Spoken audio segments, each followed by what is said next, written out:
Hello, everyone, and welcome. Thanks for joining us for Concert Conversations, generously provided for by Chris Connolly of Wells Fargo Advisors. I'm so grateful to our guest, Maestro Mark Russell Smith, Music Director of the Quad City Symphony Orchestra, for a conversation I've really been looking forward to. This is an amazing program of music that I am just woefully unfamiliar with. And so I want to dive right in. We're talking Fierce Females. Tell me about the genesis of putting this program together. Well, the genesis was actually the Ferenc Symphony in G minor. Actually, I mean, each of these composers have an amazing story, and that's part of it. I mean, it's storytelling about these unique individuals, but it's first and foremost about quality music. And the Ferenc Symphony is kind of new to everybody's consciousness, certainly my consciousness, as Ferenc being a composer not very well known in her time, for the usual reasons that I'm sure we'll discuss. But this being a really just wonderful early romantic symphony that I didn't know, but has great quality and really needs to be added to the repertoire. And so that was kind of the genesis. The other one was getting way low back to the Quad Cities after Rachmaninoff's Third Concerto a few years back. It's been in the works, during COVID, and so it's been put off like some other, or her return has been put off. And so, she is the definition of a ferocious, incredible pianist. Not afraid of anything, because I mean, both Rachmaninoff Third Concerto and the Prokofiev Second are kind of these Mount Everests for pianists. So anyway, so it was a combination of all these things. We have just an incredible, fearless soloist who happens to be female, and we have wonderful pieces written by kind of underappreciated female composers, and that's and again, I hope we've created the usual balance of era and of genre and of slow and fast and all those balanced issues that we try to have in every program, and this is just predicated around those ideas. Right. Well, and I think once you were starting to think of this, and it's a brilliant idea, there are a few other ways to open such a concert than the piece you're going to go with by composer Joan Tower, whose music has been performed here at the Quad City Symphony Orchestra. And I was trying to remember when last, if ever, we might have heard this particular work. Don't know. I'll look into that and get back to you, Maestro. Right. I mean, Joan Tower is, a real musical force, a real American musical force.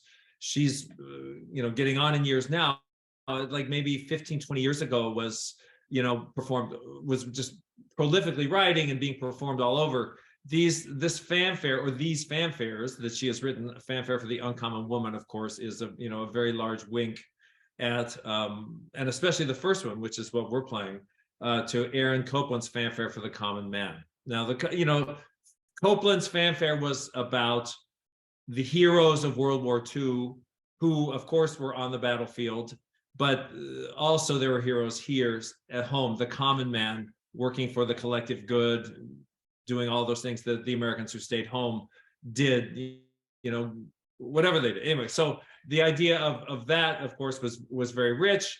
But what Tower is saying is like, hey, guess what? We have this. And so it opens with absolutely a wink to the fanfare for the common man, the same bass drum, the same gong, and then it goes in a whole different direction, So it's sassy, it's full of life, it's bold, and it was dedicated to Marin Alsop, who's a wonderful American conductor and musician. And I think it has really had a long life.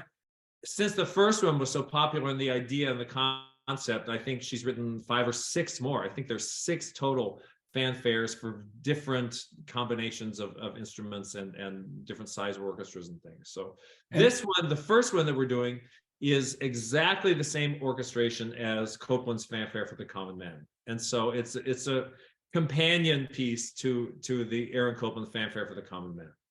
Well, I'm glad that it's being played without that complimentary Aaron Right, Copland. right, right. And I'm not sure of the time frame. So did this? I think I've seen a recording where Alsop is performing with Baltimore. Did this come when she was in charge No, at Baltimore? I think actually, I think Leonard Slacken, who's a big proponent of Joan Towers, I believe he did the premiere, and they, Okay. like St. Louis, may have commissioned it. When, in the '80s, yeah, basically the decade of the '80s, St. Louis was just on the forefront of new music, and Slacken was Absolutely. commissioning, and it was just a really, vivid American force, the St. Louis Symphony was. And I believe that they commissioned it, but we have to look at the program notes. That's that. But I'm pretty sure the first recording was Slacken and St. Louis. Yeah. Well, you know how those orchestras the commission works and are on the forefront, are you? Well, we happen exactly. to have one of Yes, those right here. exactly. So, hey, Yes. and then I have to tell you, and I think this is gonna be a recurring theme, but I was so surprised. I didn't want to listen to the whole Louise Farrenc Symphony Number 3 in G minor because I want to hear you and my beloved symphony do it. But what shocked me is I thought, well, I've never even heard of this composer, and I Right. make that confession. But then I started to think, for quite a couple of years, I had a music show on WVIK in the 80s and 90s. It never occurred to me to play this person, hadn't heard of him. And then I had a really outstanding professor for music appreciation when I was in college. And by extrapolation, I started to think, I don't know that we dealt with any women Right. composers. And this was someone who was very active in the 19th century and whose music should, in terms of chronology, be brushing shoulders with all sorts of other great works that we're familiar with. Do you think there's a chance that in the future we'll start to see more of Louise Farrenc's music? Oh, I think so. Yeah, Yeah. I think so. We kind of old-fashioned people in this industry are, waking up. I wouldn't say too late, but are waking up, and so just recognizing, like the Florence Prices, the Louise Farrencs, the super talented females who are overlooked because of just male domination and being ignored, and for all those cultural reasons. It's time that we like really look at that, and I mean, we're not going to even the score, but at least address and promote talented people of whatever gender. And so certainly Florence Price and certainly Louise Farrenc are, were underplayed, and now, I mean, they're getting their due a little bit more now. Like just like you, I had not heard of this composer before, but musicologists have kind of brought it to performers' attention. It's like, wow, I mean, this is a gem that I didn't know about in all my studies. And so, there's no time like the present, and we're not looking back, we're looking forward. Well, let's do talk, and we will talk about Florence Price in a moment, but on this Symphony Number 3, what little I have heard, because like I said, I really want to hear you guys introduce it to me. What I've heard is lovely. I Yes. mean, Right. what attracts you musically to this piece? Well, it's early romantic European music. I mean, some of this could be late Beethoven, Beethoven slow movement. Some of it could be like Mendelssohnian in the feel, and I mean, what Ferenc does, exactly like what the male composers, Schubert, Schumann. I mean, they look at Beethoven for inspiration. They look at the forms that were present in that time. They look at the structures. They look at how the harmonics work. I mean, she's just a very skilled composer, and the slow movement's beautiful. There's a great, like, rompant scherzo. I mean, she embodies and masters all the kind of typical forms that were being written at that time. And so, I mean, just her music's right there. And so there's a familiarity with the style. There's there's comfort in, I mean, for people who grew up with Beethoven and with Schubert and Schumann, I mean, there's familiarity there. And so this is a language that everybody understands and speaks, and Ferenc speaks it really, really well. And so, I mean, there's comfort, and there's familiarity, and there's just great skill and musicianship and musicality. Well, and then I do definitely want to talk about Florence Price. And, there's part of me that's like, I resist wanting to compare, and I'm very grateful for your analogs that you gave with other composers. I don't want to compare her to a male composer like a Virgil Thompson, but that's really the ball. That was who was in the ballpark at the time, right? I mean, Right. there's so many male composers, but as I was listening to the Florence Price, her meditation on the Mississippi, and maybe it's the theme, I couldn't help but think about Virgil Thompson, the river, right? Right. And the harp, but it's nothing else. It is undeniably American music, and I think Right. that, Well, exactly. yeah, Exactly. And I mean, and I should say, we're going to do the program as written is a little not accurate. We're oh, gonna start with the fanfare and then go directly into the price. okay, So we all have right, like thank you. two iconic Americans, and then we end the half with the Ferenc Symphony. So it's these two shorter bits and then the symphony. So that's just FYI. It makes Um, perfect sense. Thank you. yeah, yeah. Well, look, I mean, Florence Price is a child of her time on so many levels.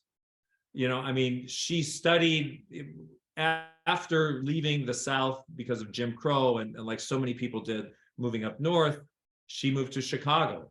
And she became, and so therefore she studied with the best musicians in Chicago. Leo Sowerby, studied at what was the American Conservatory, all these, kind of Central European influenced schools and composers, she studied with. And so her language is absolutely that. I mean, it's very American. She harkens back and uses lots of spirituals, especially in this Mississippi suite. I mean, you'll hear, we're just doing an excerpt, kind of the ending excerpt of it.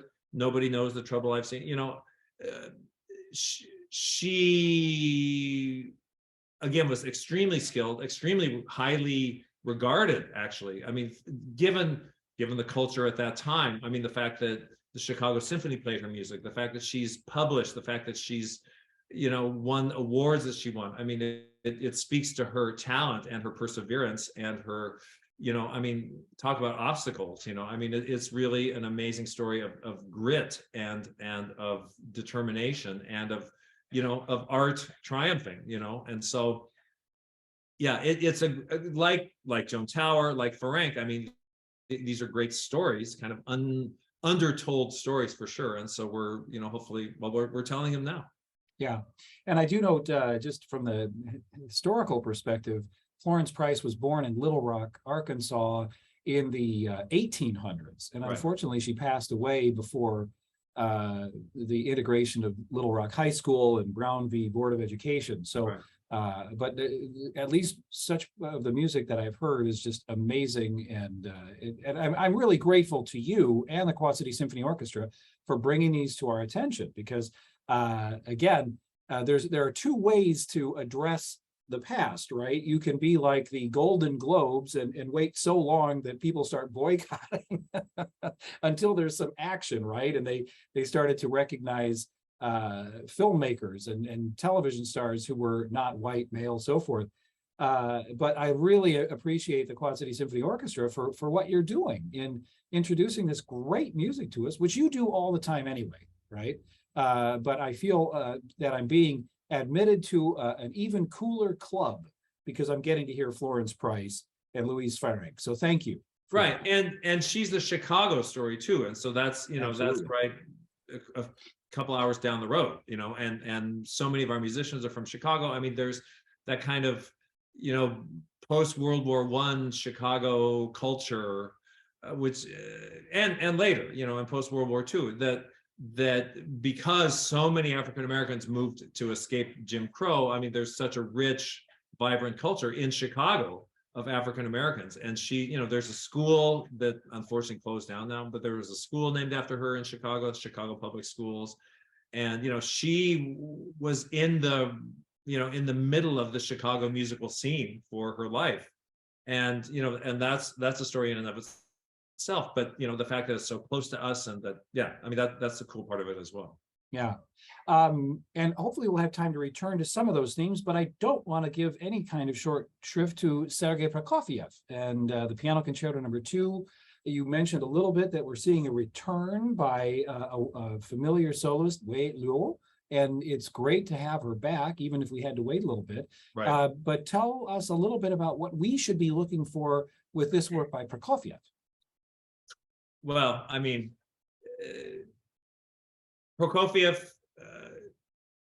interesting. I mean, it just turned out that the Masterworks 4, 5, and 6 have Russian or Soviet era concertos, and so we had Shostakovich, the last one, which is a remarkable piece, and we end the season with 2 Prokofiev concertos, kind of just accidentally in a way because of leftover programs and stuff. But the point of this concerto, I mean, this is big boned, like direct, like there's all the Prokofiev devices. There's motoric, there's like huge orchestra. The piano part is like killer. Like it's one of those Mount Everest, like I said before, for pianists. And different pianists focus on different types of repertoire, but the kind of playing that this requires is that kind of just hugely strong and virtuosic. So you have to have both incredible strength and steely resolve to be able to cut through the orchestra like that, but also great moments of tenderness. So you have to have really a huge palette of technique and of musical expression to be successful with this. And I mean, the Rachmaninoff concertos are kind of the same way. I mean, their audience thrilling because everybody says like, OMG, like how can one person make that much sound? Or like I've never seen like that many keys flying that fast, and it just, from a physical standpoint, just to observe that, it's just like, wow. I mean, like how can that be?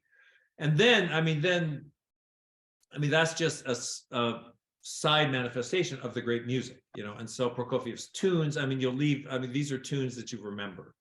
And yeah, it's one of those virtuoso pieces that you have to have a special artist to pull off, and Wei Luo is a special artist.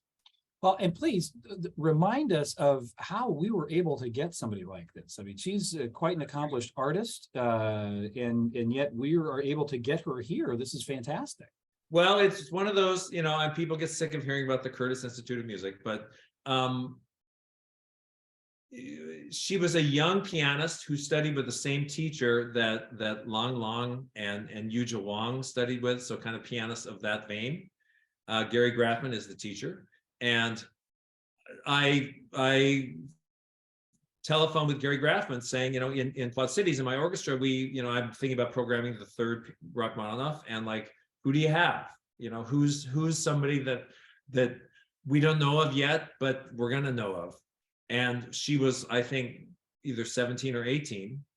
And I was conducting at Curtis, and she played for me. I was like, okay, you're coming. And so she came, I believe she was, I think, 18 when she came to the Quad Cities to play Rachmaninoff 3rd Concerto. And, was, looks like a teenager, and came out in rehearsal, and, the Rachmaninoff 3rd Concerto, again, is the other one of those Mount Everests, and so just like, the whole orchestra just basically turned with their jaws open, like, oh my God, like what is, this is like ridiculous in the best sense. And so she wowed everybody with her Rachmaninoff 3rd Concerto, and the audience, just totally loved her. And so then, she's on the docket to return, and, COVID got in the way, and she was in China. She's Chinese, but lives in Philadelphia, but was in China for like 2 years because she couldn't come back. And so, I mean, we kept trying to figure out when she could come back, and now finally the situation is right. But for sure, when I was designing this program, fierce females, I mean, she's a fierce player, a fierce artist, like in the best sense, fearless. And so, so I mean, she was the one and only for this program. And I think the contrast between the first half and the second half is great, featuring the orchestra, featuring kind of unknown composers, and then now featuring a female artist who's just like, who's gonna just knock it out of the park like she always does. Well, and I'm really hopeful that my fellow Quad citizens are very anxious to hear her because, another little interesting thing, I think she made her performance debut at the age of 6 in Hong Kong. And then she was not simply cooling her heels while, made about being affected as the rest of the world was by COVID. She just completed a 13-city tour in China that included performances in Beijing, Shanghai, Guangzhou, Chongqing. I mean, these are like the major centers across China. Right. So it's like, I try to impress, but this is like somebody who hits all the capitals of Europe and then comes to the Right. Quad No, cities. she's a big deal. She's a huge deal. Right. And please never, ever again apologize for the Curtis connection, because if it brings us a pipeline like this. Right. Well, it does. It does. Bring it on. Kind of people, right. And so, and, I mean, there is it's kind of a way of making music that's like a Curtis thing. And so we do share like an approach. I think we, all these artists, like we had, Bella Hustova, last time, we share an approach to communicating and to our art that is a Curtis thing, I dare say. And so, sharing the stage with people like that is just it's a very natural thing. And we're very simpatici, we understand each other kind of without having to talk about it and their things, so that's cool too. I don't think I've ever heard the plural of simpatico. Thank you very much. Yeah. I will say, and this, I've been past the Curtis School in Philadelphia, and it's a great setting. I mean, I didn't go in, but I mean, it's a lovely place, and it looks like a great place that's just fertile for creativity because it's not an ivory tower. I mean, the building is lovely, and looking through the windows, I can tell it's very well appointed, but it's not set off in some cloistered field. It's right in the middle of things. Right in the middle of the city. Yep. Yeah. Well, that's great. Okay, so we are bringing this tremendous artist back, but and she's going to have an amazing task set before her because of the work that she'll be performing. But what does that translate for our symphony? I mean, how do they handle works like these Mount Everest pieces? And because we just had this instance with the Shostakovich, there are times when the composer is saying, yeah, go ahead and fight, compete. But the orchestra has to remember that it's a concerto for a reason, right? And how does that tension get navigated by our symphony orchestra? Well, I mean, Prokofiev and Shostakovich are very different composers. And I mean, Prokofiev has written this absolutely more as a piano vehicle than featuring the orchestra. I mean, the orchestra plays less of a prominent role, certainly, than in the Shostakovich. Actually, what's interesting is Prokofiev has written pretty long cadenzas, where the orchestra just sits and listens. And so a big part of this concerto are those like just massive cadenzas that the orchestra kind of waits. And I mean, that of course happened in the Shostakovich, but only once. But so throughout there's some moments where the orchestra sits and listens. And so it's a little bit different aesthetic, I think. And like, again, more of a vehicle. That's not to say the orchestra part is easy or unimportant, but it's just it's different. And so actually putting it together is different. Frankly, it allows a little more time. I mean, when you're programming, you have to think about preparing and how much time there is and how many rehearsals and all that. And so because pieces like the Ferenc are complicated and not as well known, it gives us, it's a nice balance, that the orchestra part is a little less complicated in the Prokofiev, because we spend time on other things. And so, I mean, that, I'm not going to lie, I mean, that plays a role in programming, Yeah. Well, if we could circle back just a little bit, we were talking about advancing women in music, and partly, right, it's through composers who obviously are no longer creating, like Price and Ferenc, but there are so many other ways, and you have here in the Quad City Symphony Orchestra, we have an amazing leader in professional music in our concert master, Naha Greenholz. You have brought, as guest conductors, women that we might not otherwise have had a chance to hear. Alondra de la Parra comes to mind. What are some other ways that, whether it's we as audience members or you as kind of a thought leader, educator, professional in classical music, how do we keep this train rolling? And well, I mean, the biggest change is what women themselves have done through, I mean, when we audition for new positions, we audition behind a screen. So all the candidates are behind a screen, or frankly, the audition committee is behind a screen. I mean, there's a screen so that nobody sees anybody else. And it didn't used to be like that. And this is maybe only in the past 15 years that this has become a really regular, normal thing. And, there's a huge correlation in orchestras our size, but also in orchestras like the Chicago Symphony and, kind of the big top 10 orchestras, which used to be all men. I mean, New York Philharmonic in Bernstein's time, I mean, we're almost all men, maybe 3 women or something. But all of a sudden with screened auditions, women start winning jobs, and women are better than men in a lot of times, as we obviously well know, in many levels. But the evening of the score, or the evening of the gender mix in orchestras are, I mean, that's the biggie right there, is screened auditions, where there wasn't a good old boy thing where like a musician will come on stage and be judged, if she's a young woman that looks a certain way or not, whatever. There wouldn't be any of that. And so it's just musicianship. And so that is the game changer. And so, yes, I mean, the Quad City Symphony, I don't know if it's 50-50. I don't know if there are more women. I don't know. But like, we're all great musicians, male, female, whatever, So that's the story. And, I mean, composers, and especially composers of the past, there wasn't that device. I mean, Florence Price wrote music like with a pen name. She wrote some commercial music to kind of make ends meet with her family. She was a single mom for a while in Chicago, and she wrote like commercial, like jingles and stuff, but like couldn't say if her name was Florence Price. I don't know what she said, but it was under an assumed name, And so like women composers in Ferenc's time, didn't have that opportunity unless they pretended to be a man or, whatever. Just didn't have that kind of that vehicle to kind of equalize things. And so, all the more reason why we, strongly advocate for them now to make up for lost time. I mean, talent is talent, and no matter what the gender, so.